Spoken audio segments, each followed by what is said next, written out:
Assalamualaikum warahmatullahi wabarakatuh. Perkenalkan, nama aku Rizal. Saya di sini akan menjelaskan tentang sistem manajemen yang dikelola oleh tim Real Madrid. Nah, di sini saya akan menjelaskan tentang sejarah awalnya sampai ini tim Real Madrid itu menjadi salah satu tim terbaik di dunia. Bukan hanya di Eropa tapi di dunia ya. Terima kasih. Yuk, simak sampai selesai ya teman-teman. Jangan lupa tombol subscribe, komen, dan like-nya. Tunggu. Kuy, langsung ke video aja. Siap, gaskan.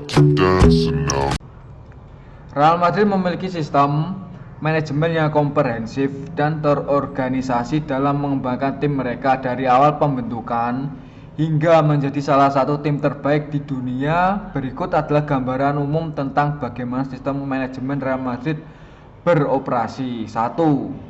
Rekrutmen dan pembelian pemain. Real Madrid memiliki jaringan pengamat dan perekrutan yang luas di seluruh dunia untuk mengidentifikasi bakat sepak bola muda. Mereka memiliki sistem pemantauan dan evaluasi yang canggih untuk mengidentifikasi pemain muda berbakat. Mereka juga terkenal dengan kebijakan pembelian pemain bintang dari klub lain dengan harga yang tinggi. Mereka berusaha mendatangkan pemain yang memiliki potensi besar untuk membawa tim ke tingkat yang lebih tinggi. 2. Pembinaan pemain muda. Real Madrid memiliki akademi sepak bola terkenal yang dikenal dengan nama La Fabrica. Akademi ini berfokus pada pengembangan pemain muda dari usia dini hingga remaja. Mereka memberikan pendidikan sepak bola berkualitas tinggi, pelatihan teknis dan taktik, serta perhatian terhadap aspek fisik dan mental. Pemain-pemain muda ini memiliki peluang untuk berkompetisi di level pemuda dan tim cadangan sebelum mereka mendapatkan kesempatan di tim utama. 3. Pelatihan pengembangan. Real Madrid memiliki staf pelatih dan ahli strategi yang berkualitas tinggi. Mereka menggabungkan metode pelatihan modern dengan filosofi permainan menyerang yang menarik. Pemain-pemain dipersiapkan secara intensif dalam hal kebugaran, teknik, taktik, dan mentalitas pertandingan.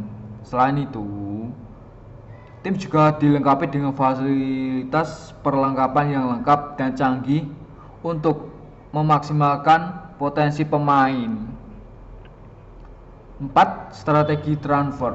Real Madrid dikenal dengan kebijakan transfer yang ambisius. Mereka tidak ragu untuk menghabiskan jumlah besar untuk mendatangkan pemain dan bintang. Tujuan mereka adalah untuk memiliki skuad yang terdiri dari pemain-pemain berkualitas tinggi dan berpengalaman.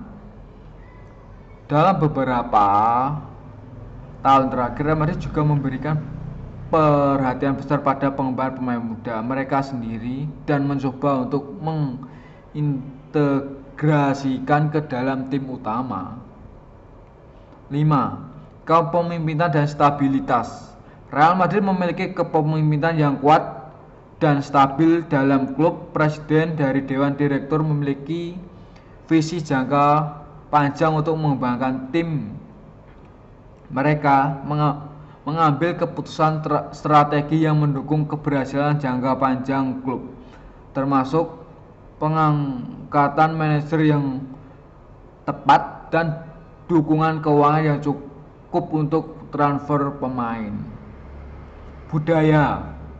6. Budaya klub dan tekad menang. Real Madrid memiliki budaya klub yang kaya dari warisan kemenangan. Klub ini memiliki sejarah sukses yang panjang dan para pemain dituntut untuk mencerminkan nilai-nilai klub, termasuk semangat juang dan komitmen untuk meraih kemenangan. Mentalitas memang ini diharapkan dalam setiap permainan yang berlangsung dengan klub. Dengan kombinasi strategi yang cerdas, pembinaan pemain muda, pelatihan berkualitas tinggi, telah berhasil mengembangkan tim mereka dari awal pembentukan hingga menjadi salah satu tim terbaik di dunia.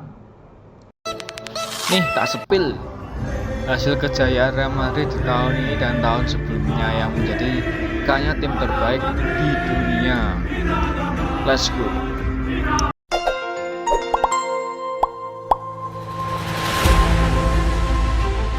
Sekalipun sudah tidak memiliki para pemain bintang, Real Madrid tak kehilangan para fansnya. Kepergian Cristiano Ronaldo pada 2018 itu pun tak sanggup untuk menggoyahkan posisi Real Madrid sebagai klub yang mempunyai basis fans terbanyak di dunia. Menurut Football Money League 2021 yang dipublikasikan Deloitte, Real Madrid memiliki jejaring fans di media sosial mencapai 251,5 juta orang.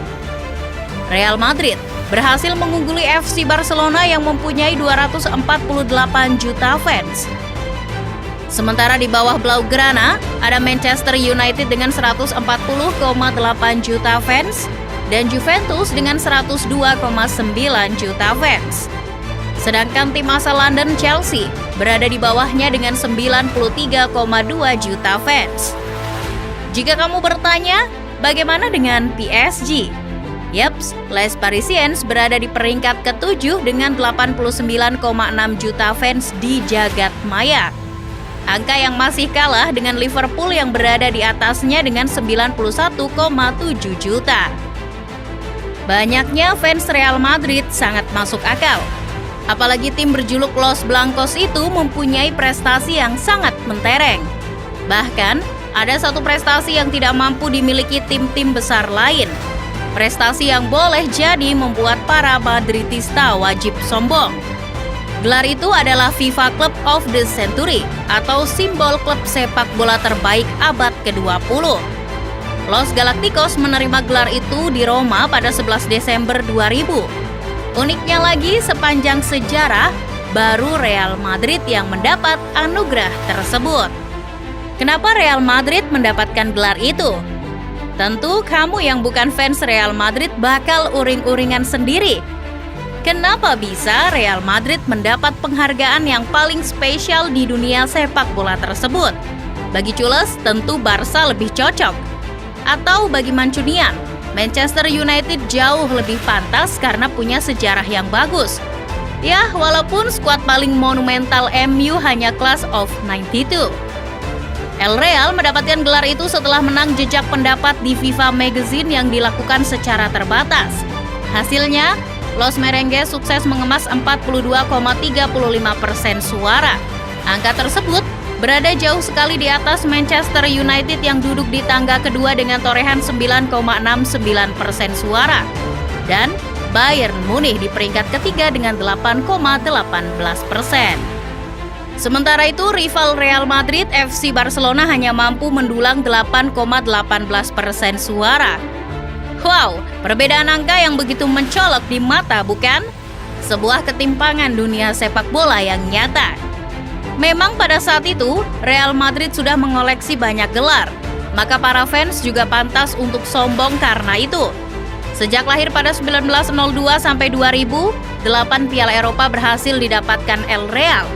Tak hanya itu, Los Galacticos mengoleksi 2 Piala Interkontinental, 2 Piala UEFA, 2 Piala Latin, 17 Copa del Rey, 27 kali juara La Liga, 5 Piala Super Spanyol, 2 Piala Dunia Kecil dan 1 Piala Liga. Hebatnya lagi, pada masa itu Real Madrid gak hanya rajin membawa pulang gelar bergengsi, tapi juga dihuni pemain-pemain top Eropa dan menelurkan pemain hebat. Sebut saja nama seperti Ferenc Puskás, Alfredo Di Stefano, Hugo Sanchez, Raúl González, dan tentu saja Zinedine Zidane. 3 pemain yang turut membuat Real Madrid dikenal sebagai Los Galacticos juga muncul kala itu. Mereka adalah Roberto Carlos, Luis Figo, dan Zinedine Zidane. Beberapa pelatih terbaik di dunia sekaliber Vicente Del Bosque juga pernah melatih Real Madrid kala itu. Bahkan sampai hari ini, pelatih-pelatih hebat pernah menukangi Real Madrid seperti Manuel Pellegrini, Rafael Benitez, Jose Mourinho, dan Carlo Ancelotti. Jika kamu pikir hanya itu saja, jelas bukan. Real Madrid tak hanya kuat di dalam lapangan, tapi di luar lapangan Los Blancos mau bagaimanapun unggul. Fasilitas latihan yang bagus dan bagaimana mereka sanggup membangun Santiago Bernabeu menjadi stadion megah yang selalu mendatangkan untung karena penjualan tiket pasti ludes.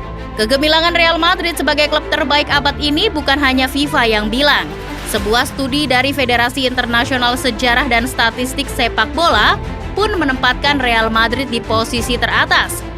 Kendati Federasi Internasional Sejarah dan Statistik Sepak Bola hanya menghitungnya sejak 1991. Dari hasil studi Federasi Internasional Sejarah dan Statistik Sepak Bola, Real Madrid mendapat poin 563,50. Angka itu lebih tinggi dari Juventus yang hanya 466. Tentu kalau kita bahas Real Madrid, kurang afdol kalau tak membahas Barca. Nah, Blaugrana sendiri berada di posisi ketiga dengan 458 poin, disusul AC Milan dan Bayern Munich yang masing-masing memperoleh 399,75 dan 399 poin. Apa sih indikatornya? Itu dihitung dari kompetisi dan laga-laga yang dilakoni klub-klub di dunia. Klub yang bermain di kompetisi sekelas Liga Champions, Piala Winners Eropa, Piala UEFA, Piala Mitropa, Piala Super Eropa, dan Copa Latina punya peluang untuk mendapat poin lebih tinggi. Petinggi Real Madrid kala itu, Alfredo Di Stefano dan Florentino Perez, menerima piala penghargaan FIFA Club of the Century. FIFA juga menganugerahi lambang FIFA Club of the Century Award pada jersey Real Madrid untuk musim 2006-2007. Kendati mungkin kita tidak bisa melihat lambang itu lagi di jersey Real Madrid terbaru. Barangkali itu lantaran Real Madrid tak mau sombong. Fans-fans Real Madrid juga tak ingin seperti fans Manchester United yang dikit-dikit puncak dingin ya. Fans-fans Real Madrid itu terkenal kalem. Ya walaupun ketika sudah berhadapan dengan decul itu urusan lain. Namun jika mau sombong, fans Real Madrid sah-sah saja. Bahkan boleh dibilang bukan layak lagi. Fans Real Madrid wajib sombong. Jadi saat laga El Clasico misalnya, fans Real Madrid sombong dulu aja. Toh memang prestasi timnya di atas Blaugrana. Soal nanti ternyata kalah, itu bisa ditangisi belakangan.